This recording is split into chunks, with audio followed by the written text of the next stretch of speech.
జీనా హైతో మరణా సీకో కదం కదం for లన్నా Seeko Osmania క్యాంపస్లో ఉదయించిన విప్లవ సూర్యుడు జార్జి రెడ్డి సమర నినాదం ఇది. మరో ప్రపంచపు స్వప్నాన్ని నిజం చేసుకోవడానికి ఎందరికో పోరుదారి చూపుతున్న క్యాంపస్ క్రాంతిదార జార్జ్. దోపిడీ వ్యవస్థను కూల్చి సమసమాజాన్ని నిర్మించాలనుకున్న జార్జ్ జీవితం దారుణంగా ముగిసింది. ఇంతకీ జార్జి రెడ్డి ఎలా చనిపోయాడు? ఆయన్ని మరణానికి దగ్గర చేసిన పరిస్థితులు ఏంటి? ఇదే ఇవాళ సీక్రెట్. 1972 ఫిబ్రవరి 7 డిడి కాలనీ హైదరాబాద్. ఆకాశంలో ఏదో అలజడి. సూర్యుణ్ణి మింగడానికి మబ్బులు ముసురుకున్నాయి. ఉన్మాదంతో ఉరకలెట్టాయి. ఆ క్షణమే జార్జ్ రెడ్డిపై కొంతమంది దాడి చేశారు. మతోన్మాద రక్కసి మదం అనిచిన జార్జ్ను అంతం చెయ్యాలనుకున్నారు. కాని గుండె బలం ముందు మందబలం ఓడిపోయింది.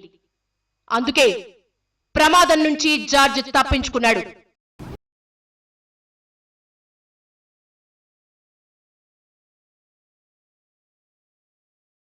అప్పటికే ఎన్నోసార్లు జార్జ్ రెడ్డిని మృత్యువు పలకరించింది.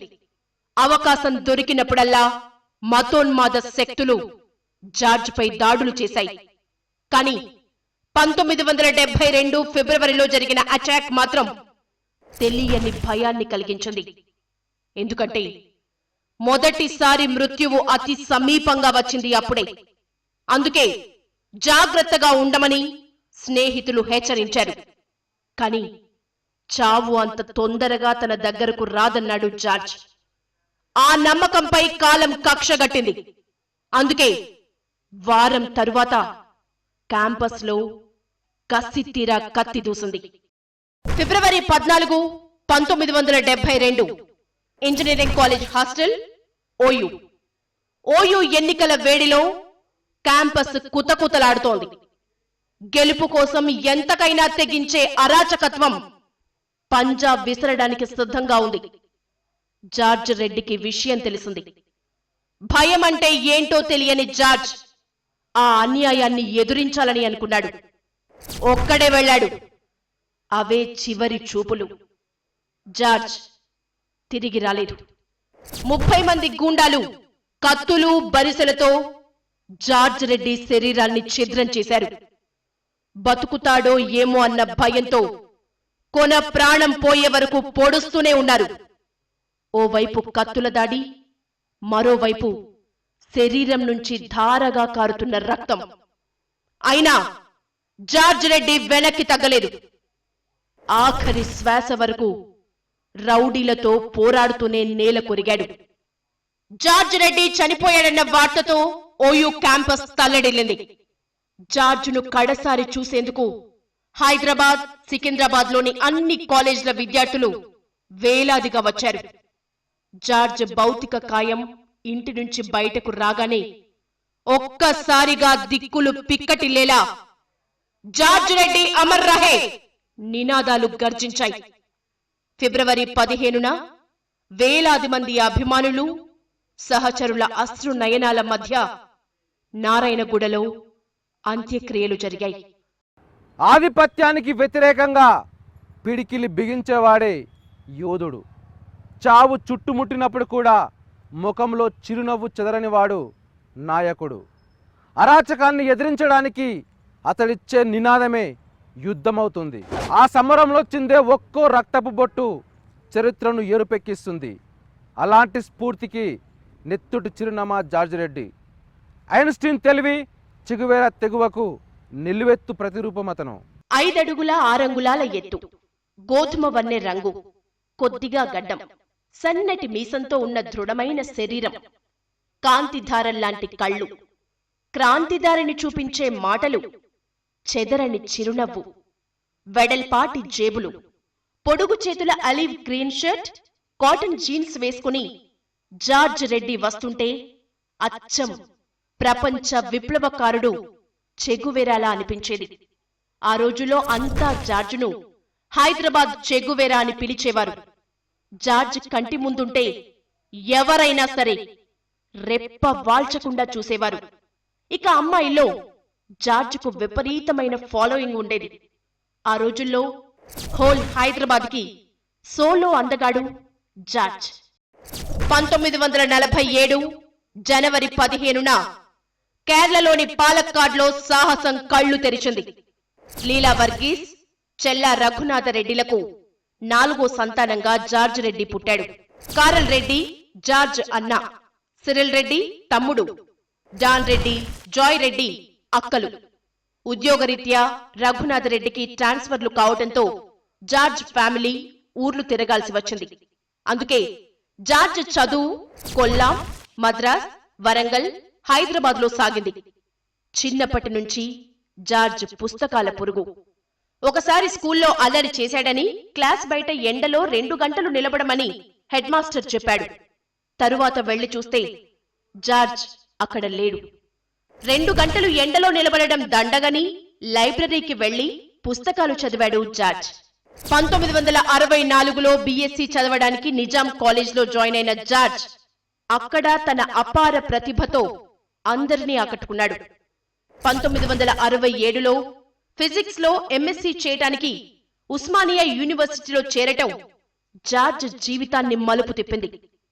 ఆనాటి సమాజంలోని అసమానతలు, పేదోడుని కొట్టి పెద్దోడికి పంచిపెడుతోన్న ప్రభుత్వాల తీరును జార్జ్ అర్థం చేసుకున్నాడు. అన్యాయం ఎక్కడున్నా దాన్ని ఎదురించాలని అనుకున్నాడు. అందుకే ఎంఎస్సీ చదువుతున్నప్పుడు విద్యార్థుల సమస్యలపై సహజంగానే పోరాడాడు. జార్జ్ అపార మేధావి. అతను క్లాస్లో ఉంటే ప్రొఫెసర్లు కూడా వణికిపోయేవారు. జార్జ్ సందేహాలకు సమాధానాలు చెప్పలేక నీళ్లు నమిలేవారు.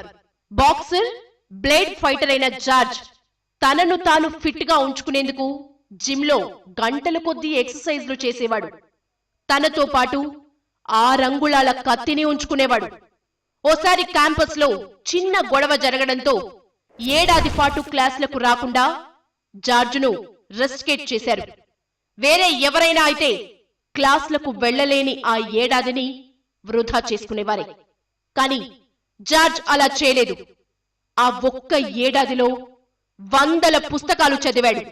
తన సబ్జెక్టులైన భౌతిక, గణిత శాస్త్రాలను మరింత అధ్యయనం చేశాడు. మార్కోవ్ మ్యాథ్స్ ఈక్వేషన్స్ ను సాల్వ్ చేశాడు. బెర్క్లీ ఫిజిక్స్ పుస్తకంపై వివరంగా నోట్స్ తయారు చేశాడు. నోమ్ చామ్స్కీ రాసిన at war with Asia, Friedrich Hegel science of logic, Alex Haley రాసిన ఆటోబయోగ్రఫీ ఆఫ్ మాల్కమ్ ఎక్స్ తో పాటు ఎన్నో విలువైన పుస్తకాల్ని అధ్యయనం చేశాడు. ప్రపంచ విప్లవకారుడు చెగువేరా జార్జ్ను విపరీతంగా ఆకర్షించాడు.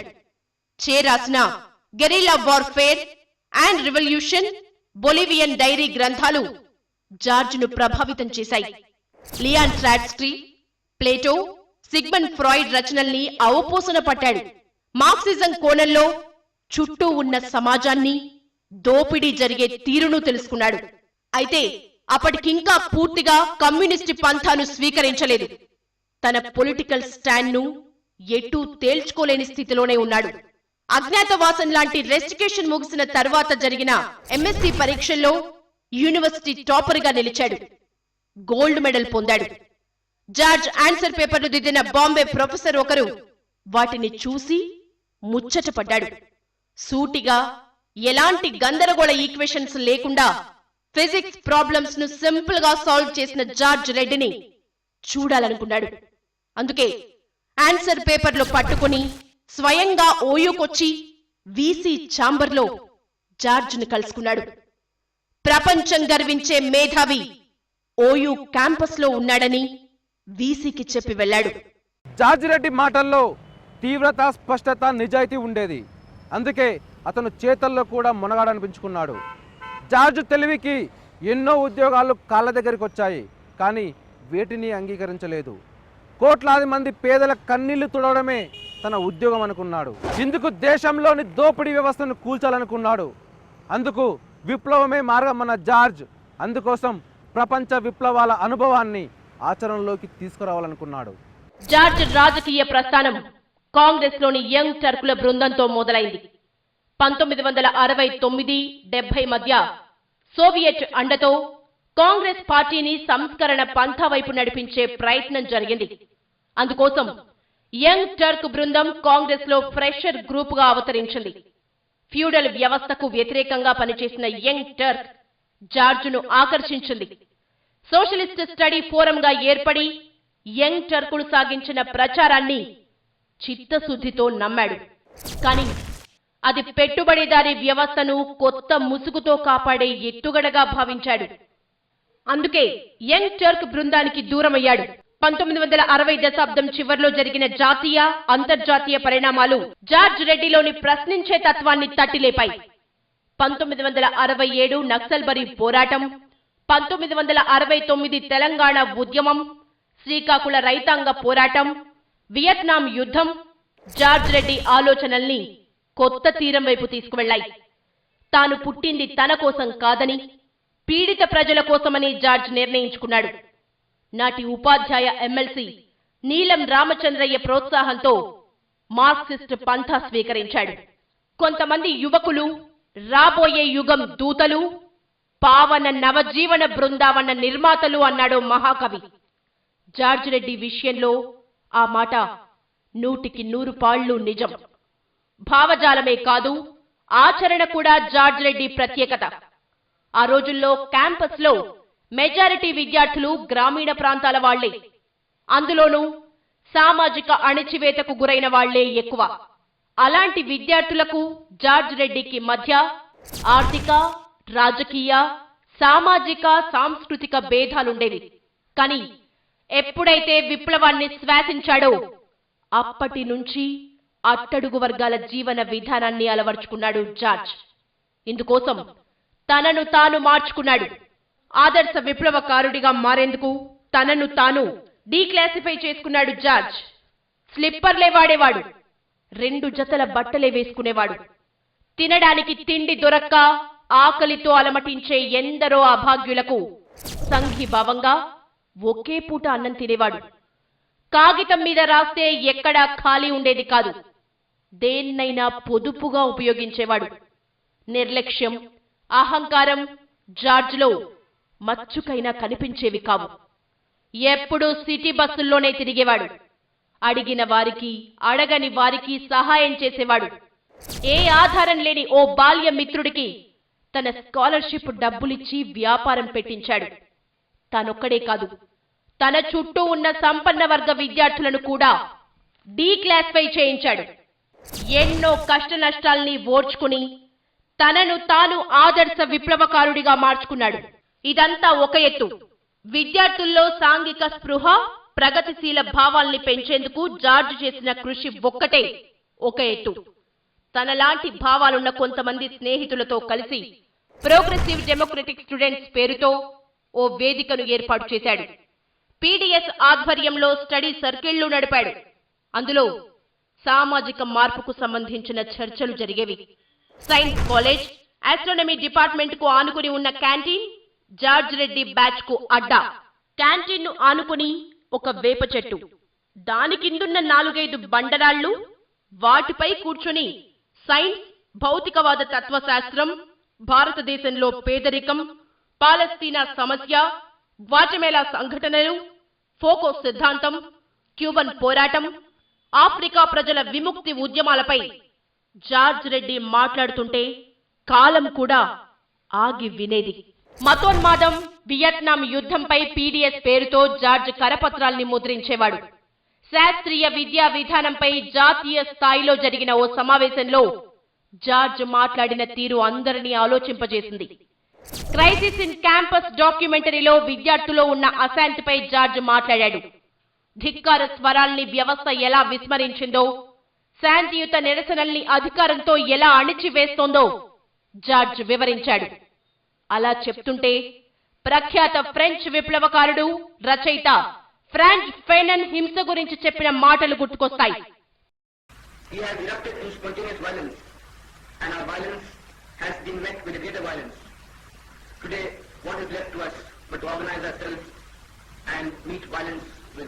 జార్జ్ ఆలోచనలు ఎవరికి చెమటలు పట్టించాయి? జార్జ్ను చూసి నాటి ప్రభుత్వాలు ఎందుకు వణికాయి? లంపెంగ్ గ్యాంగ్కు ఆర్ఎస్ఎస్ అండదండలు ఉండేవా? ఏబీవీపీకి గట్టి పోటీ ఇచ్చింది ఎవరు? జార్జ్కు నమ్మక ద్రోహం చేసింది ఎవరు? 1970లో భూస్వామ్య వర్గాలు విద్యార్థి రాజకీయాల్లోకి ప్రవేశించాయి.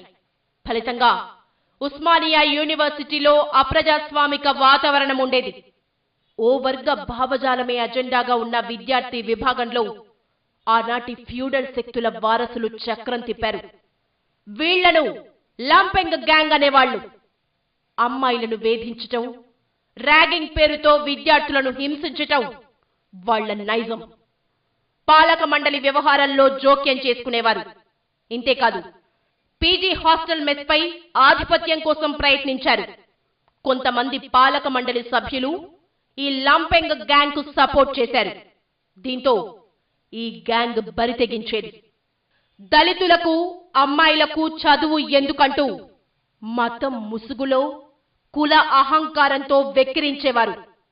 ఈ అరాచకాలకు జార్జ్ రెడ్డి ఎదురు తిరిగాడు. లంపెంగ్ గ్యాంగ్ చేతిలో అన్యాయానికి గురైన విద్యార్థులను జార్జ్ కూడగట్టాడు. వాళ్లలో ధైర్యాన్ని నింపాడు. ఈవ్ టీజింగ్ తో మానసికంగా గాయపడ్డ అమ్మాయిలకు అన్నయ్యాడు. లంపెంగ్ గ్యాంగ్ ఆగడాలకు మద్దతిచ్చిన క్యాంపస్ అధికారుల్ని నిలదీశాడు. జార్జ్ పేరు వింటేనే నీళ్లు తాగే పరిస్థితిని కల్పించాడు. అప్పటి నుంచి జార్జ్ రెడ్డిపై భౌతిక దాడులు మొదలయ్యాయి. 1972 ఫిబ్రవరి 7న జరిగిన దాడి వాటిలో ఒకటి. అయితే లంపెంగ్ గ్యాంగ్ అటాక్స్ ను జార్జ్ రెడ్డి ధైర్యంగా ఎదుర్కొన్నాడు. తన జోలికి వస్తే ఎలా ఉంటుందో చూపించేవాడు. ఉస్మానియా కేంద్రంగా సాగుతున్న ప్రోగ్రెసివ్ డెమోక్రటిక్ స్టూడెంట్ ఉద్యమాన్ని హైదరాబాద్లో విస్తరించాడు జార్జ్ రెడ్డి. ప్రజా సమస్యలపై పోరాటాలు చేశాడు. మేధావులతో పాటు ప్రజల మద్దతు పొందాడు. హైదరాబాద్లో జార్జ్ రెడ్డి చేస్తున్న పోరాటం రాష్ట్ర వ్యాప్తంగా సంచలనమైంది. అప్పటిదాకా యూనివర్సిటీలో మతోన్మాద శక్తులకు సింహ స్వప్నంలా ఉన్న జార్జ్ రెడ్డి పాలక వ్యవస్థకు చెమటలు పట్టించాడు. దీంతో నాటి ప్రభుత్వం జార్జ్ రెడ్డిని టార్గెట్ చేసింది. అక్రమ కేసులతో పీడీఎస్ కార్యకర్తలను వేధించింది. అయినా జార్జ్ రెడ్డి వెనక్కి తగ్గలేదు. ప్రభుత్వ అప్రజాస్వామిక విధానాల్ని ఎన్నో వేదికలపై ఎండగట్టాడు. ఇదే సమయంలో యూనివర్సిటీ ఎలక్షన్స్ వచ్చాయి.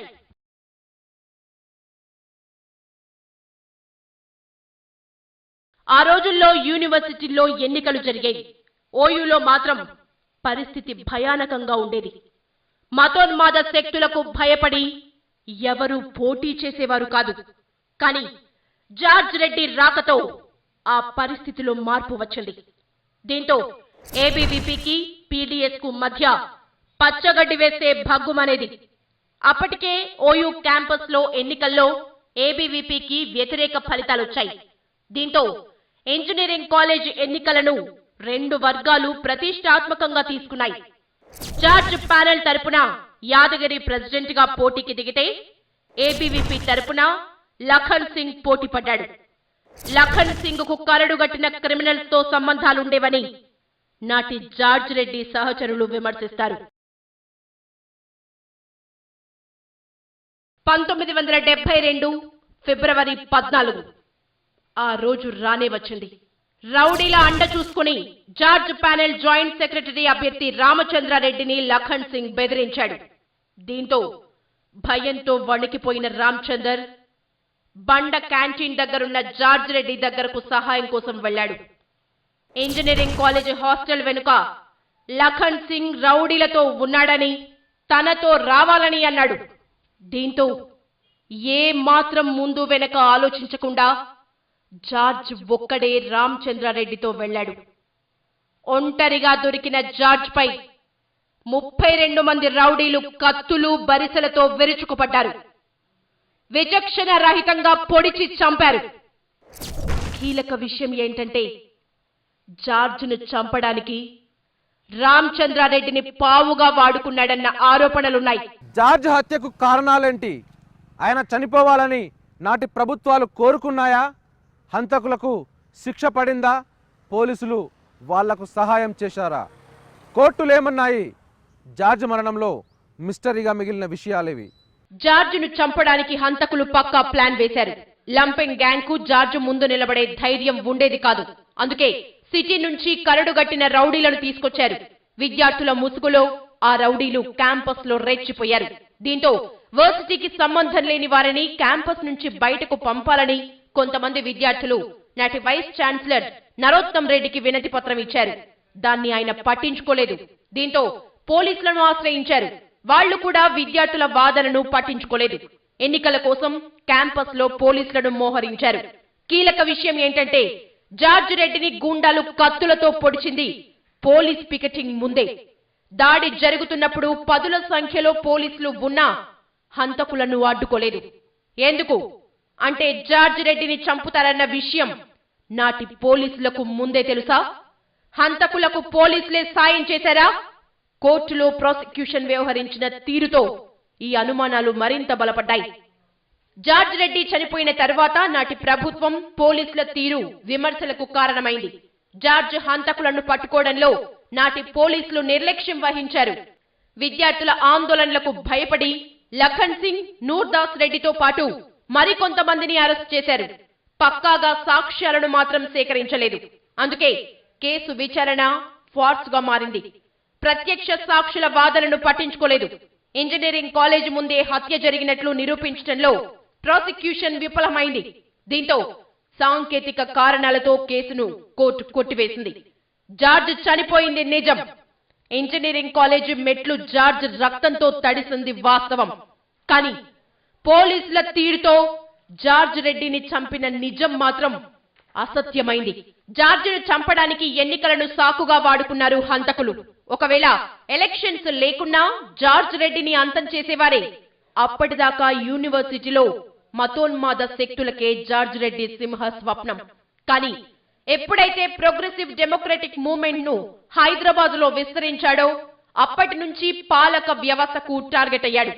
ప్రజా సమస్యలపై ఎప్పటికప్పుడు ఉద్యమించటం, పేదలతో కలిసి ఆందోళనలు చేయటంతో నాటి ప్రభుత్వానికి చెమటలు పట్టాయి. జార్జ్ను అలానే వదిలేస్తే భారత రాజకీయాలనే మార్చే శక్తి అవుతాడని భయపడింది. దీంతో లంపెంగ్ గ్యాంగ్ కు మాత్రమే అవసరంలా ఉన్న జార్జ్ మరణం పాలక వ్యవస్థకు అత్యవసరమైంది. అందుకే క్యాంపస్ లో జార్జ్ రెడ్డిపై దాడి జరగడం, హంతకులు తప్పించుకోవటం ఈజీ అయింది. మతోన్మాద శక్తులను ఎదిరించిన క్యాంపస్ క్రాంతి ధార జార్జ్ రెడ్డి. ఆనాడు ఉస్మానియా యూనివర్సిటీలో జార్జ్ రెడ్డి ఉదయించకపోయి ఉంటే ఇవాళ ఓయూ క్యాంపస్ ఇంకోలా ఉండేదేమో. మతోన్మాద ఫ్యూడల్ శక్తుల కబంధ హస్తాల్లో బందీగా ఉండేదేమో.